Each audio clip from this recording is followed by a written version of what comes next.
Following this advice is not only pointless, it will destroy any chance you have of getting better.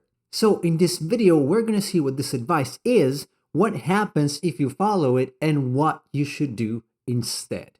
Let's go. So when I was 18, I decided at some point that I actually wanted to learn how to draw. I went online and I came across a book named Drawing on the Right Side of the Brain. A lot of people recommended this book, so I'm like, hey, I'm a beginner, I'm gonna use this book. And the core concept of this book is that you basically have to turn off your brain, or at least the critical part of your brain, which is the left side, the more structural, mathematical, logical side, and just let the right side of your brain, which is supposedly the more creative part, take over and mindlessly copy what you see. That is one big pile of shit. This advice is bullshit. This advice is so much bullshit that bullshit is embarrassed to be compared to this advice. And I cannot overstate this. I cannot overstate how much I hate this sort of advice. You cannot learn how to draw this way, and you will not learn how to draw this way. Unless, of course, you want to be a Xerox machine, but at that point, why not just taking a photo with a camera or you probably don't know this, right? So how about a smartphone? Yeah, that one. Of course, observation is important, but observation is important to learn, not to copy. And I wasted 8 years of my life before realizing that.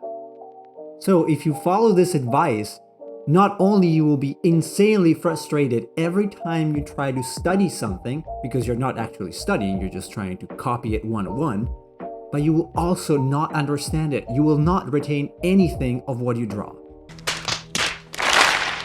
And setting you up with this mindset will make it absolutely impossible for you down the line to learn to draw anything at all. You will not learn. You're just gonna copy what you see, and that's it. And that's where it's gonna stay. There's not gonna be any growth at all for years, because taking away that mindset shift is gonna require a lot of effort. Thankfully, I did learn in the end, and it was 2016. I learned it from Jeff Watts, who said, not just copy, interpret it. But in order to interpret, we have to know a lot. In order to know a lot, we have to study properly. So it's a 3-tiered process: what you see, what you know, and what you wish you saw. So observation, knowledge, and your creativity, your design skills. All three together make an awesome picture. Also, there is a non-trivial problem that comes with trying to Xerox reality, and that is reality is not static. You probably have noticed that if you try this on your own. Like, imagine my frustration when I tried to draw my cat using a carefully crafted grid and viewfinder, and that little f***er moved. However, the cat has the right to move, and a live model has the right to breathe.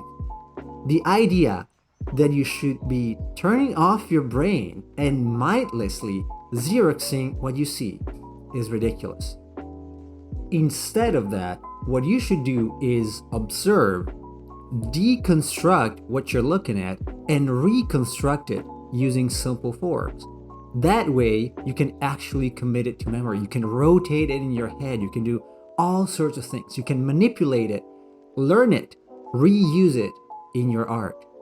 With all the resources available out there, I can't believe some YouTubers still recommend this fraud. NANI? Look, I don't hate these YouTubers, but this advice is so damaging. So if you're one of those people who recommend this, please just stop doing it, because you're not helping anyone. You're actually damaging new artists who will just end up not being able to draw anything if not by copying 100%. That makes using reference completely useless.